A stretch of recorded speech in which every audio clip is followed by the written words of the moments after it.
अस्सलाम वालेकुम students. Karachi board YouTube channel की जानिब से फ़र्स्ट ईयर की फ़िज़िक्स हम स्टडी करेंगे। Chapter number 2 scalars and vectors के बारे में हम थोड़ा सा स्टडी करते हैं। तो उससे पहले कुछ बेसिक इन्फॉर्मेशन आपको बताता चलूँ मैं। सबसे पहले हम देखते हैं फ़िज़िकल क्वांटिटीज़ को। फ़िज़िकल क्वांटिटीज़ हमारे पास वो क्वांटिटीज़ होती हैं या वो मिक़दार होती हैं जिसको हम मेजरमेंट कर सकते हैं, जिसकी पैमाइश वगैरह कर सकते हैं। कैसे कर सकते हैं? उनको नापने के लिए कोई ना कोई डिवाइस मौजूद होती है। अब जैसे फॉर एग्ज़ाम्पल पेट्रोल है। पेट्रोल को नापने के लिए हमारे पास मीटर्स वगैरह मौजूद होते हैं। बिजली हो गई, इलेक्ट्रिसिटी, उसको नापने के लिए भी हमारे पास इलेक्ट्रिसिटी के जो मीटर्स होते हैं वो होते हैं। स्पीड हो गई, स्पीड को नापने के लिए भी हमारे पास जो गाड़ियों वगैरह के आगे लगे हुए होते हैं या बाइक के ऊपर लगे होते हैं मीटर्स, वो मौजूद होते हैं। यानी हर वो मिक़दार जिसको हम मेजरमेंट कर सकते हैं किसी डिवाइस के थ्रू, वो आपकी फ़िज़िकल क्वांटिटीज़ में आ जाते हैं। ठीक है जी। उसके बाद फ़िज़िकल क्वांटिटीज़ में आपके पास दो टाइप्स आ जाती हैं। एक स्केलर्स होता है और एक वेक्टर्स होता है। सबसे पहले देखते हैं स्केलर्स। स्केलर्स क्या होता है भाई? जिसमें क्या हो, मैग्नीट्यूड हो। मैग्नीट्यूड, इसको हम साइज़, लेंथ, लंबाई वगैरह भी बोल सकते हैं। और इसी तरीके से दूसरी चीज़, स्केलर क्वांटिटी होने के लिए यूनिट की ज़रूरत होती है। अब इसको थोड़ा सा देख लेते हैं। यहाँ पे एग्जांपल लिखी, मास। अब हमारा मास जो है उसको हम एम से डिनोट करते हैं, वो है 10 kg। ये जो 10 है ये मैग्नीट्यूड है, ये 20, 30 कुछ भी हो सकता है, इसे हम मैग्नीट्यूड पढ़ते हैं। और इसी तरीके से ये जो kg लिखा हुआ है ये आपका यूनिट है, जिसमें आप नापते हैं किसी भी फिज़िकल क्वांटिटी को, वो आपका क्या कहलाता है? यूनिट कहलाता है। एनर्जी को आप ई से डिनोट करते हैं। एनर्जी है फॉर एग्ज़ाम्पल 20 जूल्स की, जो 20 है ये आपका मैग्नीट्यूड हो जाएगा, और जो जूल्स है ये यूनिट हो जाएगा। एनर्जी को आप जूल्स में नापते हैं। इसी तरीके से जो टाइम है, टाइम को टी से डिज़ायर करते हैं। 13 सेकेंड्स, जो ये 13 है ये आपका मैग्नीट्यूड हो गया, और किस में मेजर कर रहे हैं आप? सेकेंड्स में, तो ये यूनिट हो गया। तो फिज़िकल क्वांटिटी को बताने के लिए पहली चीज़ मैग्नीट्यूड और दूसरी चीज़ यूनिट, इन दोनों चीज़ों को होना ज़रूरी है। अब वेक्टर्स जो है, वेक्टर्स क्वांटिटी को बताने के लिए मैग्नीट्यूड, यूनिट, इसके अलावा डायरेक्शन भी, ये तीनों चीज़ें अगर होंगी तो हम बोलेंगे ये वेक्टर्स है या वेक्टर क्वांटिटी है। तो डायरेक्शन आपके कौन कौन सी होती है? North, east, south, west. तो अब हम देखते हैं कि जो फोर्स है, फोर्स को एफ से डिनोट करते हैं। कितनी है? 50 न्यूटन। ये जो 50 हो गया ये मैग्नीट्यूड हो गया, और न्यूटन जो है ये इसका यूनिट हो गया। अब इसमें डायरेक्शन क्या है? अब हम किसी चीज़ को अगर उठा रहे हैं, फॉर एग्ज़ाम्पल फोर्स लगा के उठा रहे हैं उसे, तो हम देख सकते हैं कि भाई किस डायरेक्शन में हम उठा रहे हैं। ऊपर उठा रहे हैं, नीचे उठा रहे हैं, साइड में लेके जा रहे हैं, या दूसरी साइड पे हम लेके जा रहे हैं।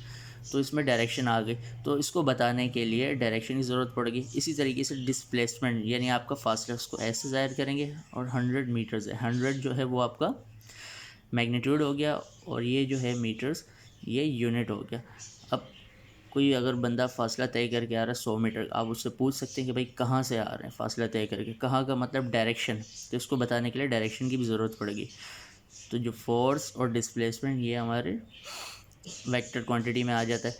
वेलोसिटी 9 मीटर पर सेकेंड, ये जो 9 है ये आपका मैग्नीट्यूड होगा। मीटर पर सेकेंड क्या हो गया? इसका यूनिट हो गया। अब आपको जो है किसी रफ्तार से आप आ रहे हैं, वेलोसिटी यानी कि रफ्तार वगैरह हो गई, तो आप पूछ सकते हैं कि भाई अब इतनी रफ्तार से कहाँ से आ रहे हो। तो इसका मतलब जो है, इसको बताने के लिए भी डायरेक्शन की ज़रूरत पड़ गई है। ठीक है जी। तो अब इसकी थोड़ा सा डेफिनेशन देख लेते हैं। Physical quantities that can be specified by only a number means magnitude without any direction having appropriate units are called are scalars। तो फिज़िकल क्वांटिटीज़ जो हैं उसको हम स्पेसिफाई कर सकते हैं मैग्नीट्यूड से, इसमें डायरेक्शन नहीं होगी, और क्या? यूनिट होगा। ठीक है जी। तो ये हमारी क्या कहलाएगी? स्केलर क्वांटिटीज़ कहलाएगी या स्केलर्स कहलाएगी। जैसे फॉर एग्ज़ाम्पल टेम्परेचर है, मास है, एनर्जी है, ये आपके जो है स्केलर क्वांटिटीज़ हैं। अब हम देखते हैं वेक्टर के physical quantities that can be specified by magnitude, units and directions are vectors. यानी इसको बताने के लिए मैग्नीट्यूड, यूनिट और डायरेक्शंस की ज़रूरत होती है। वो ऐसी क्वांटिटी जो है वो आपकी वेक्टर्स कहलाती है या वेक्टर क्वांटिटी कहलाती है। फोर्स है, डिस्प्लेसमेंट और वेलोसिटी है, ये सब के सब आपके वेक्टर क्वांटिटी की एग्जांपल्स हो गए। अब हम देखते हैं कि भाई अर्थमेटिक लॉज में क्या आ गया, प्लस माइनस मल्टीप्लाई डिवाइड। यानी किसी भी चीज़ को हम प्लस माइनस मल्टीप्लाई डिवाइड कर सकते हैं तो वो अर्थमेटिक लॉज में आ जाता है। अब जैसे स्केलर क्वांटिटीज़ है उसमें अर्थमेटिक लॉज अप्लाई होते हैं। जैसे टाइम स्केलर क्वांटिटी 10 है, तो अगर मैं बोलूँ एक टाइम हमारे पास 10 और टाइम 2 क्या है 20, दोनों को मैंने क्या करना है, ऐड करना है। तो दोनों को सिंपल ऐड कर सकते हैं, 30 सेकेंड्स हो गया। दोनों को हम माइनस भी कर सकते हैं, इसी तरीके से डिवाइड भी कर सकते हैं और मल्टीप्लाई भी कर सकते हैं। आसान अल्फाज में जो स्केलर क्वांटिटीज़ है उसको आप अर्थमेटिक लॉज के through plus minus multiply divide कर सकते हैं, लेकिन वेक्टर जो क्वांटिटीज़ हैं उसको आप अर्थमेटिक लॉज के through plus minus multiply divide नहीं कर सकते। अब हम देखते हैं कि भाई वेक्टर्स को हम ऐसे क्यों नहीं कर सकते, क्योंकि वेक्टर जो है it is the line segment having an arrow head that shows its direction. जो वेक्टर है उसको हम एक लाइन से ज़ाहिर करते हैं और जिसके ऊपर एरो होता है इसे हम कहते हैं एरो हेड। ये उसकी क्या करता है, डायरेक्शन को ज़ाहिर करता है। ठीक है जी। अब ये वाला जो हिस्सा ये टेल है और ये जो हिस्सा इसे हम क्या कहेंगे, हेड कहेंगे। तो ये जो हमने वेक्टर को ज़ाहिर किया है तो इसे हम कहते हैं वेक्टर का ग्राफिकल मेथड या ज्योमेट्रिकल मेथड। कभी भी आप वेक्टर को लाइंस वगैरह की सूरत में ज़ाहिर करेंगे तो एक ग्राफिकल मेथड कहलाएगा या ज्योमेट्रिकल मेथड कहलाएगा। अब वेक्टर जो है उसको हमेशा आप जब मैथमेटिकली लिखेंगे तो कैपिटल लेटर से आप लिखेंगे। ठीक है। अब जैसे ये लाइन है, ये एक वेक्टर, इसको मैंने बोल दिया कैपिटल ए, उसके ऊपर एरो हेड लगा दिया। बी होगा तो उसके ऊपर कैपिटल बी लिखेंगे, एरो हेड लगा। सी होगा तो सी लिखेंगे, ऊपर एरो हेड लगा देंगे। जो ये इसका साइज़ है इसे हम बोलते हैं मैग्नीट्यूड या साइज़।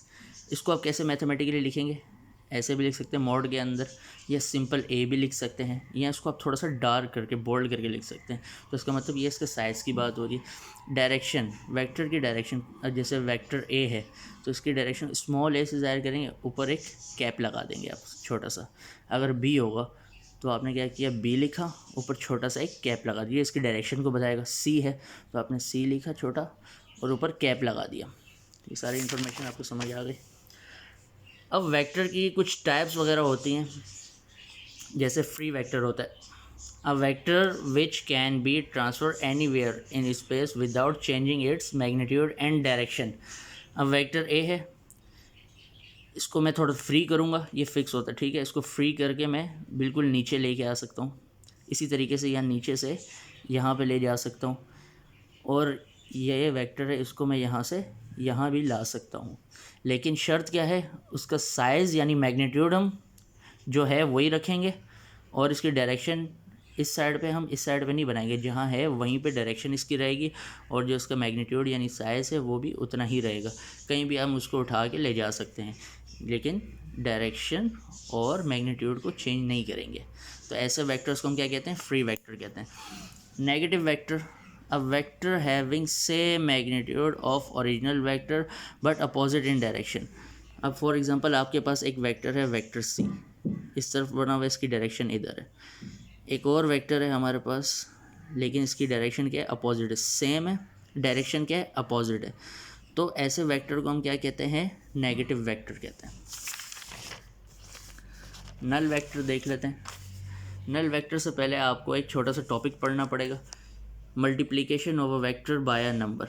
अब जैसे हमारे पास 2 सेंटीमीटर का वेक्टर है, अब इसको मैं 3 से मल्टीप्लाई अगर करूँ, 2 3 = 6, तो इसका जो साइज़ है यानी मैग्नीट्यूड है वो क्या हो जाएगा, 6 सेंटीमीटर का हो जाएगा। और डायरेक्शन इसकी यहाँ है तो डायरेक्शन यहाँ ही रहेगी।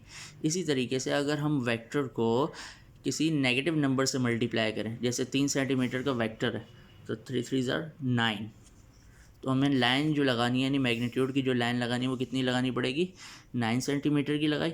अब माइनस है तो माइनस की वजह से डायरेक्शन हमारी इधर थी, तो डायरेक्शन अब कहाँ बनाई हमने, इधर बना दी। इसी तरीके से अगर हम वेक्टर को 0 से मल्टीप्लाई करते, 5 सेंटीमीटर का वेक्टर, 5 0 0, तो मैग्नीट्यूड तो बचेगा ही नहीं, फिर एक सिंपल एक हमने डॉट लगा दिया। ठीक है, अब इसमें जो है डायरेक्शन वगैरह हमें पता ही नहीं चल रही, तो यहीं से हम देखते हैं नल वेक्टर को। अब vector whose magnitude is zero, ऐसा वेक्टर जिसका मैग्नीट्यूड क्या हो, ज़ीरो हो, and its direction is undefined, और इसकी डायरेक्शन जो है बताई नहीं जा सकती, यानी पहले थी अब नहीं है, तो ऐसे वेक्टर को हम क्या पढ़ेंगे, नल वेक्टर पढ़ लेंगे। उसके बाद यूनिट वेक्टर को देखते हैं। A vector whose magnitude is 1 unit, यानी 1 centimetre, and it specified direction only when a vector is divided by its own magnitude.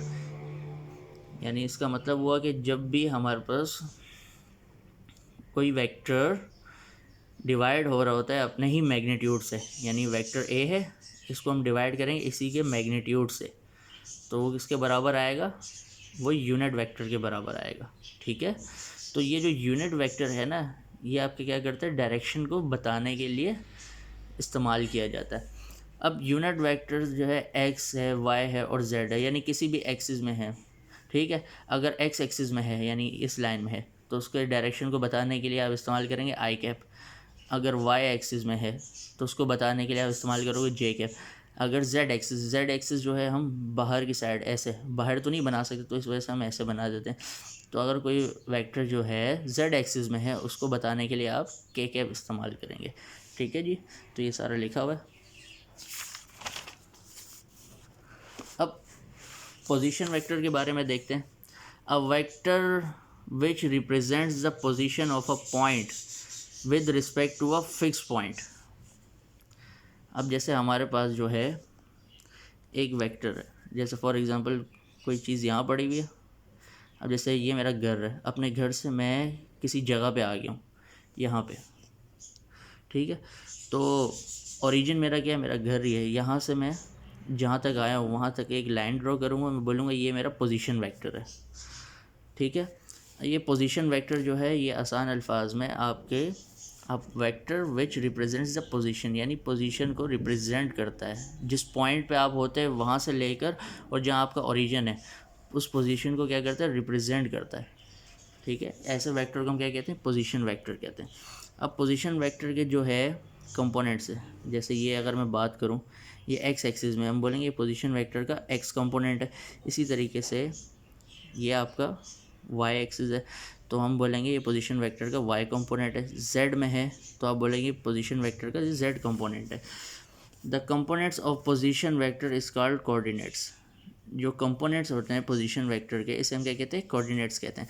अब जैसे पोजीशन वेक्टर है, अगर हमें उसको मालूम करना है तो हम बोलेंगे आर एक्स, एक्स में है तो छोटा सा एक आई कैप लगा दिया। इसका मतलब है कि भाई आर एक्स जो है ये उसकी डायरेक्शन को आई कैप शो कर रहा है, यानी एक्स एक्सिस में है।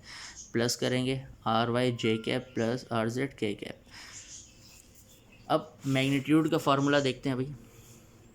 मैग्नीट्यूड का फार्मूला पोजीशन वेक्टर का ये होता है, या इसको आप इस तरीके से भी लिख सकते हैं, मैग्नीट्यूड को आप सिंपल ऐसे भी लिख सकते हैं, ऐसे भी लिख सकते हैं, या इसको थोड़ा सा बोल्ड करके भी लिख सकते हैं। ये आपका पोजीशन वेक्टर का फार्मूला आ गया। आई होप आपको वीडियो समझ में आई होगी। चैनल को लाइक करें, शेयर करें, सब्सक्राइब करें और इस वीडियो को 2 से 3 दफ़ा देखें ताकि आपको ये कॉन्सेप्ट ईज़िली समझ आ सके। अस्सलाम वालेकुम।